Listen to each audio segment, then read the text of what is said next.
Bismillahirrahmanirrahim. Assalamualaikum warahmatullahi wabarakatuh.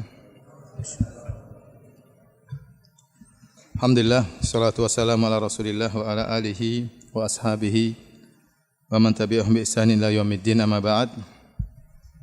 Ikhwani fillah, akhwati fiddin, azanillahu wa iyyakum. Kita lanjutkan pembahasan kita tadi sampai pada ayat ke-35 di mana para penghuni surga mereka berkata, Alladzi ahallana daral muqamati min fadlih. Segala puji bagi Allah yang telah menempatkan kami di tempat yang tinggal yang abadi karena karunia-Nya. La yamassuna fiha nasabun wa la yamassuna fiha lughub. Di mana kami tidak merasakan dalam surga tersebut rasa susah dan juga tidak merasakan rasa letih. Apa perbedaan antara nasab dengan lughub? Ada yang tahu? Ada hadiahnya bagi yang tahu. Silakan. Nasab,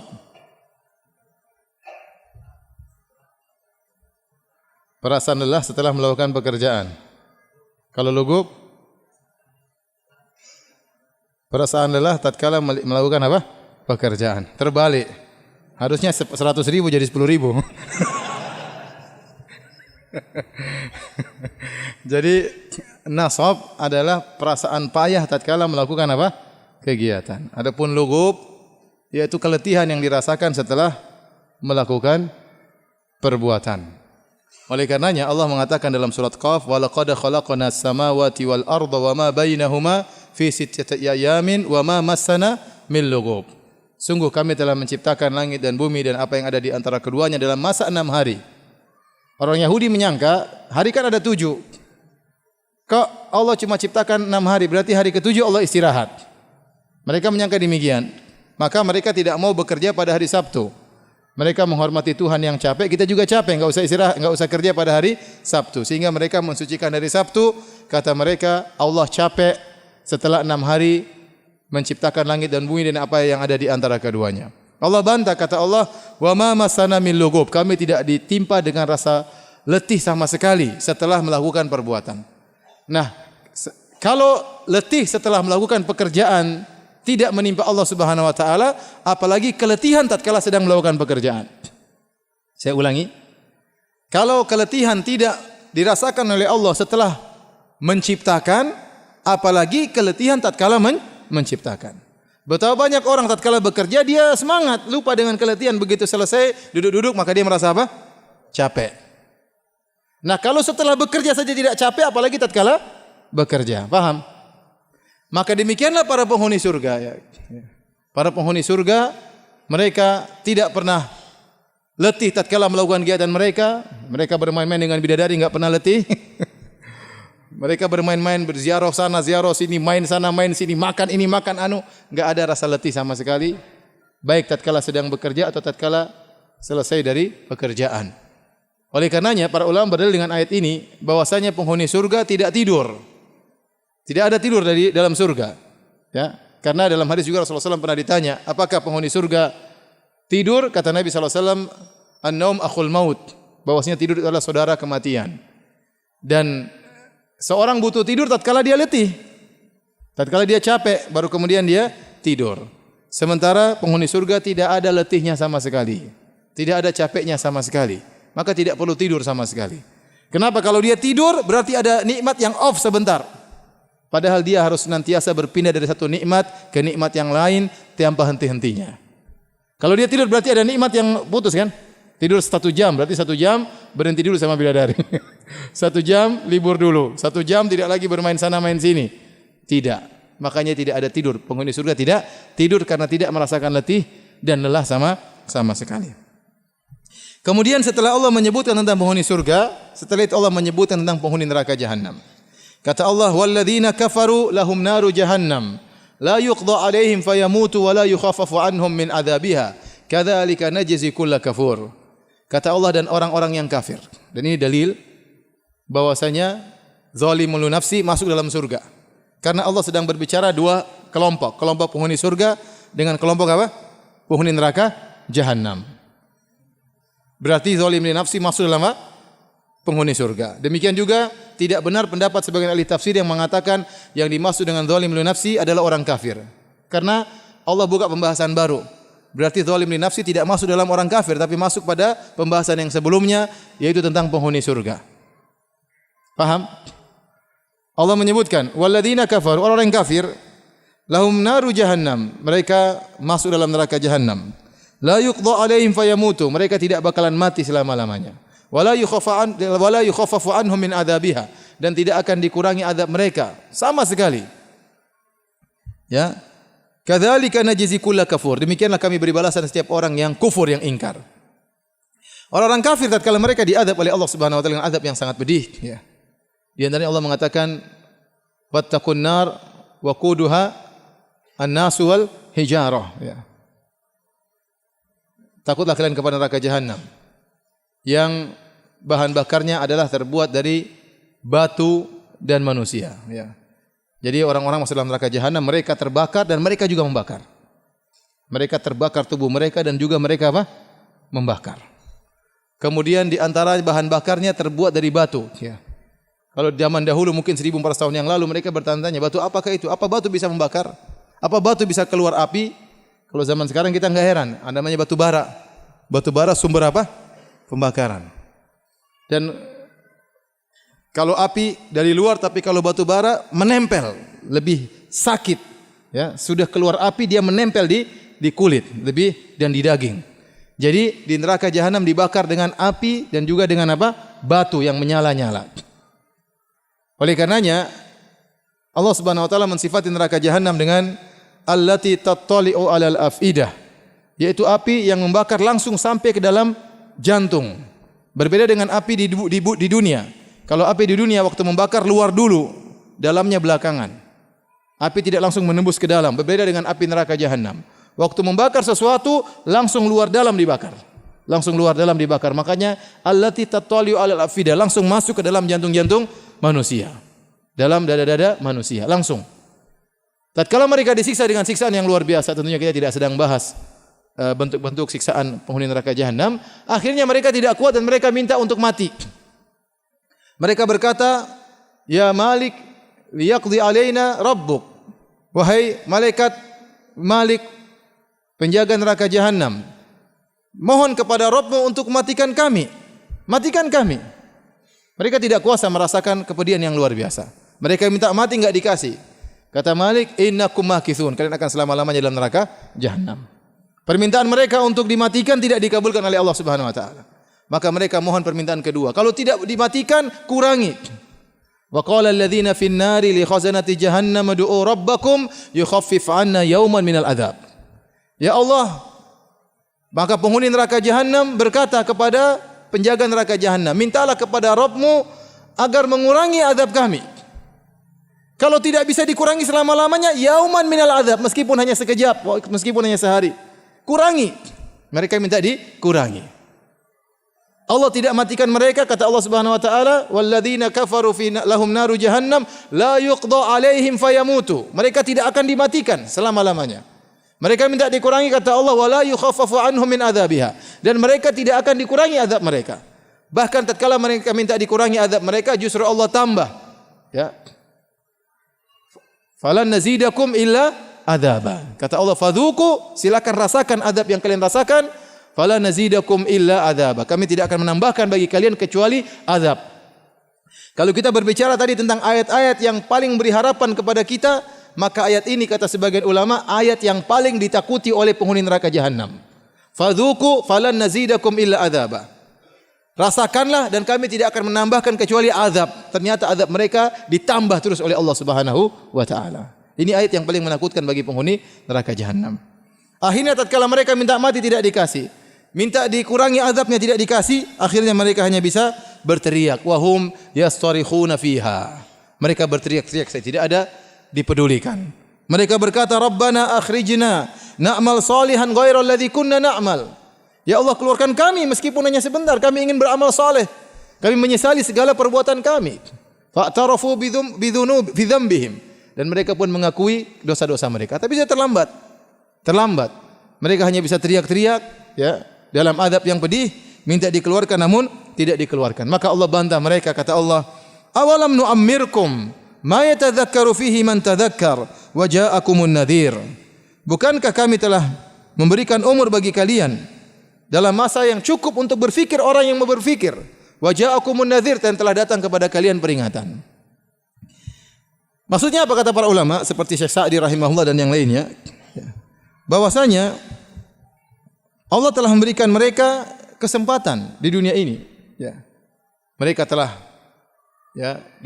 mendengar ayat-ayat Allah, diajak berfikir, Allah kasih kenikmatan, Allah kasih ujian, ya.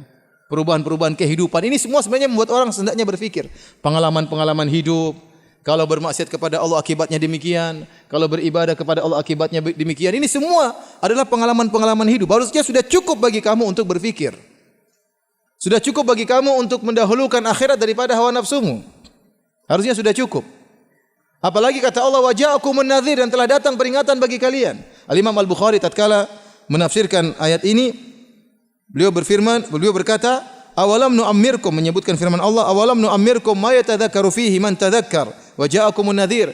Bukankah kami telah beri usia bagi kamu yang cukup bagi seorang untuk berfikir, dan telah datang kepada kalian nadhir, peringatan. Kata Imam Al-Bukhari dalam Sahih Bukhari, yakni asy-syaib, yaitu uban. Kalau seorang hidup dan ternyata rambutnya sudah ubanan, berarti sudah cukup Allah beri peringatan. Ya. Orang beruban biasanya umur berapa?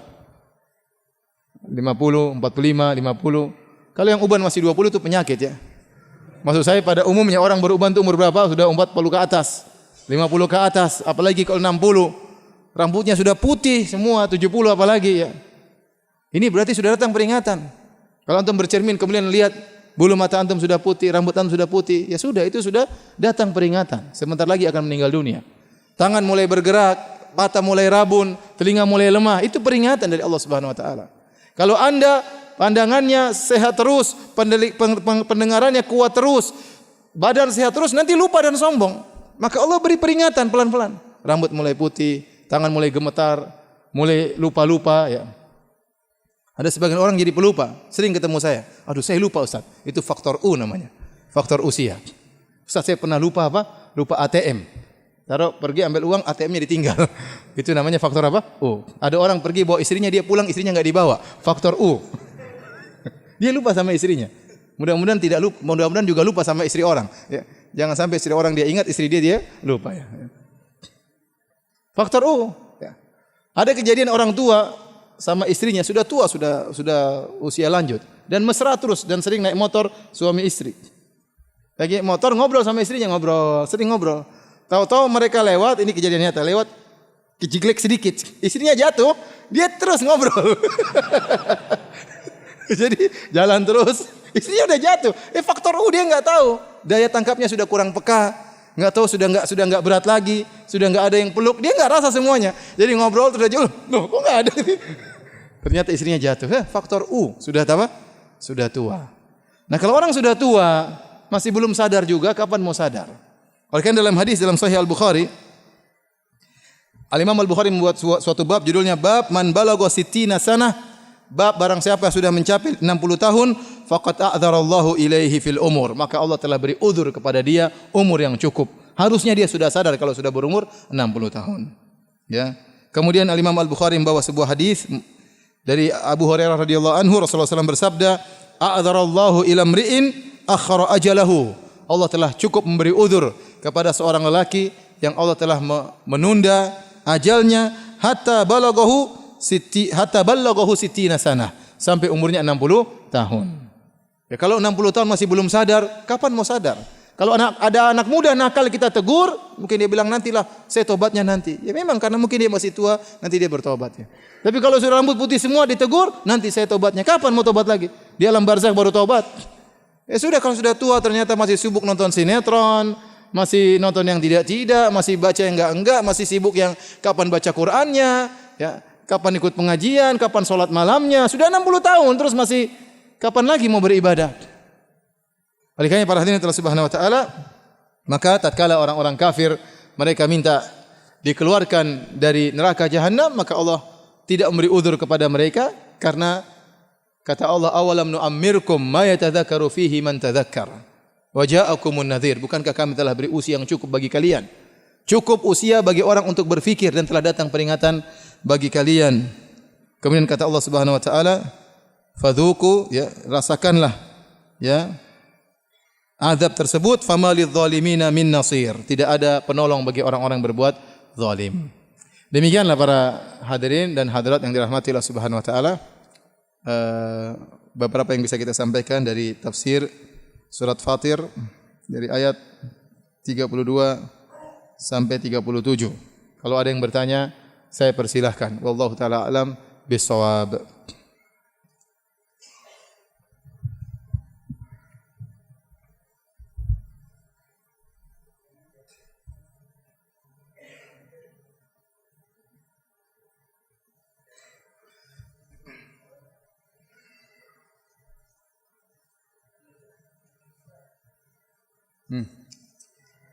Boleh, sini dekat.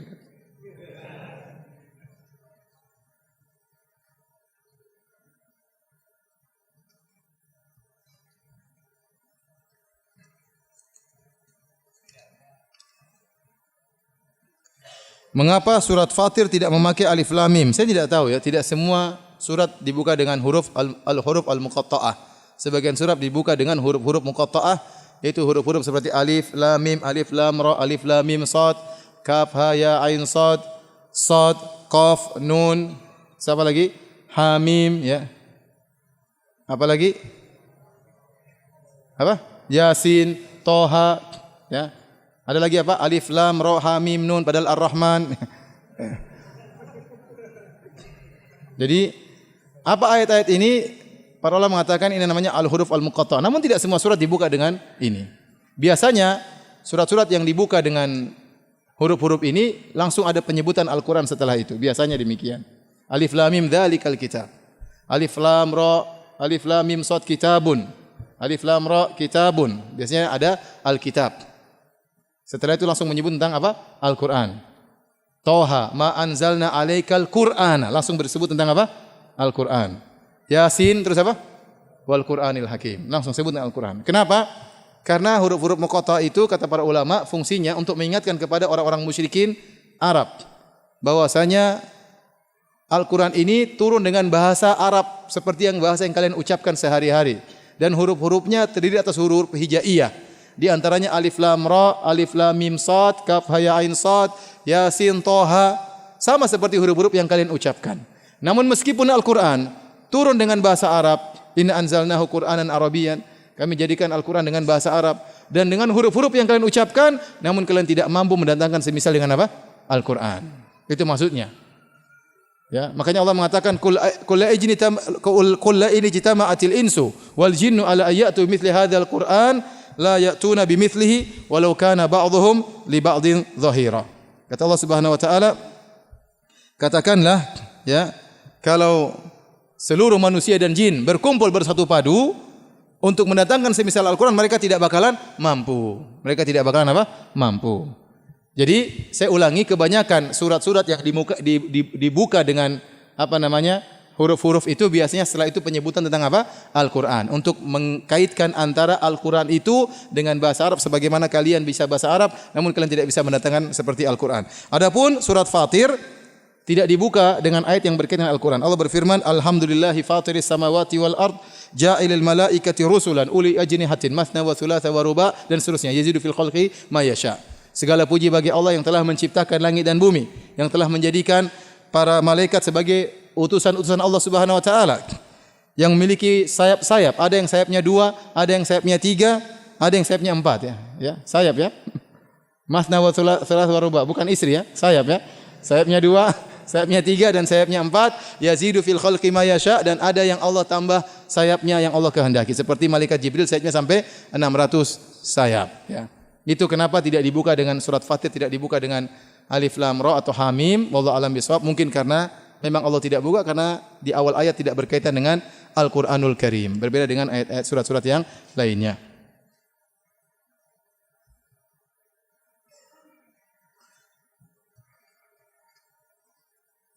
Ustadz, ana punya istri suka ngeyel, cerewet. Waduh. Sabar ya, akhi.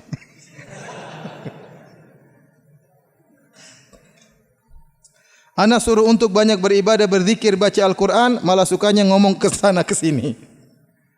Lebih senang mainan HP daripada ngurus anak. Allah musta'an. Mohon nasihatnya Ustaz. Banyak bapak-bapak begini, Ustaz. Mungkin banyak nasibnya sama. Saya ulangi ya. Yang merasa nasibnya sama agar bersabar. Bukan cuma antum sendiri. Saya baca. Ana punya istri yang suka ngeyel, cerewet.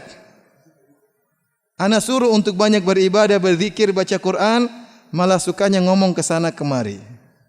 Lebih senang mainan HP daripada mengurus anak. Mohon nasihatnya Ustaz.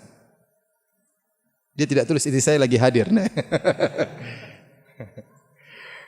Ya, saya bilang bahwasanya waktu kita hanya sedikit, tidak banyak. Dalam seorang salaf mengatakan, ya bena Adam innama anta ayyam. Fa idza dhahaba ba'dhuha dhahaba ba'dhuka. Sungguhnya engkau adalah kumpulan hari-hari wahai anak Adam. Jika hari-hari telah berlalu maka telah hilang bagian dari dirimu. Semakin hari berlalu semakin habis dirimu sehingga saatnya kau akan meninggal dunia. Dan waktu yang sudah pergi tidak akan bisa kembali. Kita ini sering terpedaya dengan waktu yang kosong. Nabi telah menjelaskan ya. Nikmatani maqbulun fihima katsirun minan nas. Dua nikmat yang banyak manusia terpedaya.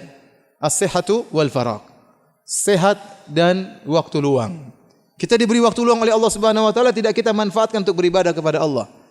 Ya, enggak apa-apa namanya kita bermain-main sesekali, tapi jangan terus-terusan. Jangan terus-terusan. Ya. Ada waktunya kita bermain, ada waktunya kita bersenang-senang, tapi jangan terus-terusan. Waktu berlalu sementara orang lain berpacu, kita sedang sibuk main HP, sementara ada yang belajar tajwid, ada yang belajar tahsin, ya. Ada yang belajar ilmu agama, ada yang belajar fikih, ada yang belajar bahasa Arab. Kita sibuk main game terus, bukan saya larang, tidak. Tetapi ada waktunya kita main, ada waktunya kita beribadah. Jangan sampai waktu kita habis untuk bermain-main terus. Karena waktu berjalan. Ya. Tiba-tiba kita akan menyesali. Ya. Dahulu saya dengar ceramah tentang Syekh Sa'di, Syekh Abdurrahman bin Nasir Sa'di, yang kita nukil-nukilkan perkataannya dalam tafsir Taisir Karimur Rahman. Beliau sampai kekurangan waktu. Sampai beliau berjalan bertemu dengan orang-orang Arab lagi majelis, lagi ngobrol-ngobrol. Heran dia. Dia berkata betapa banyak waktu kalian. Kalau saya boleh beli, saya akan beli waktu kalian. Kenapa dia kekurangan waktu? Oleh karenanya, nasihati istri dengan baik-baik. Ya. Jangan juga Anda jadi tukang omel istri. Jangan juga ya. Cukup istri yang tukang omel Anda ya. Jangan Anda jadi tukang omel istri. Baik-baik. Ajak dia makan, ya. HP-nya simpan di rumah, ya. Kemudian ngobrol, ya. Kalau kita sendiri sibuk main HP, dia main HP, bagaimana keindahan, kebahagiaan rumah tangga? Kita pulang ke rumah ingin ngobrol sama istri, istri main HP. Istri ingin ngobrol sama kita, kita main HP. Ya. Istri punya 20 grup, kita punya 35 grup. Kapan ketemunya, kapan ngobrolnya? Ya. Kita ingin merasakan kebahagiaan di rumah. Kita ingin rumah kita seperti surga. Kalau kita di luar, kita rindu ingin pulang ke rumah. Itu namanya rumah baiti jannati. Rumahku surgaku. Kita kalau di luar ingin pulang ke rumah. Tapi kalau kita di rumah ingin tidak betah di rumah, ingin keluar, itu bahaya berarti. Oleh karena saya ingatkan kepada sang lelaki yang sedih ini, yang sedang sedih ya. Nasihat istri dengan baik-baik. Jangan diomelin. Pegang tangannya, ajak makan di restoran. Kalau ada uang belikan emas. Cincin, pakaikan di jari manisnya. Setelah itu ngobrol baik-baik ya. Ya, kalau ngomel-ngomel saja mungkin tidak tersentuh hatinya. Pelan-pelan.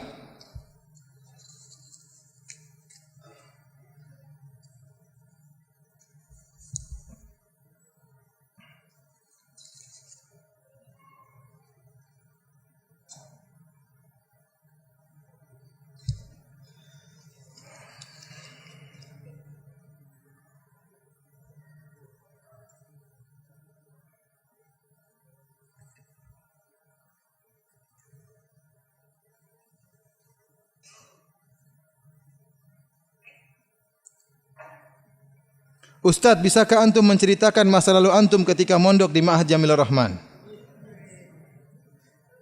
Dan bagaimana antum bisa ketemu istri antum? Oh, bukan. Enggak ya, bercanda. Hapus nanti, hapus ya. Dan bagaimana kami bisa menjadi seperti ustadz yang sekarang ini agar kami termotivasi. Jangan jadi seperti saya, ya. Harus lebih daripada saya, ya. Saya ini bukan siapa-siapa, ya. Harus cari yang lebih. Jangan cita-cita rendah, paham ya? Cita-cita harus tinggi, cita harus tinggi, ya. Ya, antum belajar aja, semangat aja lah, ya. Enggak mungkin saya ceritakan kisah saya di sini. Tapi yang perlu antum tahu bahwasanya antum sekarang enak, alhamdulillah.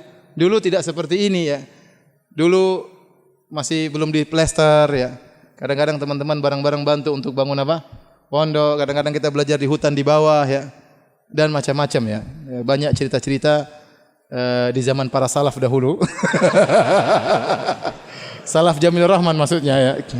Ya, banyak cerita-cerita, masing-masing punya pengalaman, ya tidak perlu saya ceritakan, tapi harusnya antum sekarang dimudahkan dengan sarana yang sudah banyak, jauh lebih baik, harusnya lebih lebih semangat. Harusnya lebih semangat. Antum tidak semangat, saya katakan orang kalau mau sukses yang serius. Kalau jadi dokter yang serius. Jadi pedagang yang serius. Jadi ustadz yang serius. Kalau ustadz enggak serius, ustadznya nanti pasti ngaco. Udah ngaco pasti sesat dan menyesatkan, ya. Makanya kalau jadi ustadz yang serius, belajar yang baik supaya bisa beri manfaat kepada orang lain. Kalau antum enggak belajar serius, terus gimana nanti? Apa faedahnya? Antum tidak bisa mengadakan perubahan di kampung, tidak bisa mengadakan perubahan di masyarakat. Belajar yang serius. Rajin, ya. Jangan malas-malasan. Mumpung masih muda.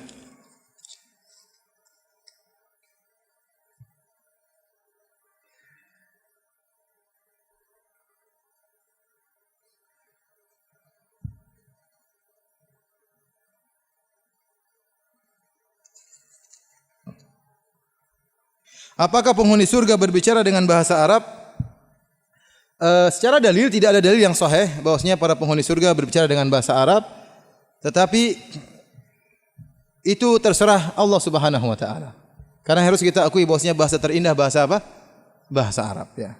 Tapi tidak ada dalilnya bahwasanya penghuni surga berbicara dengan bahasa Arab, hadisnya tidak ada yang sahih. Tapi apakah penghuni surga nanti dibuat bisa bahasa Arab seluruhnya atau bahasa masing-masing? Wallahu a'lam bishawab. Ya, tetapi kita tahu bahwasanya bahasa Arab adalah bahasa yang terindah.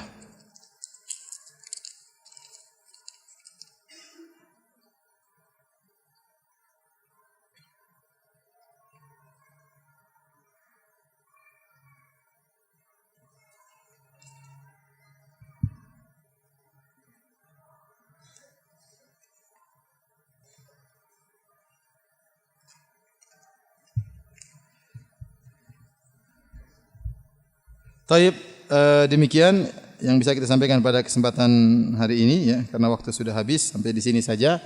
Insyaallah kita lanjutkan pada pertemuan yang lain. Insyaallah nanti kita berdoa, ya. Demikian saja.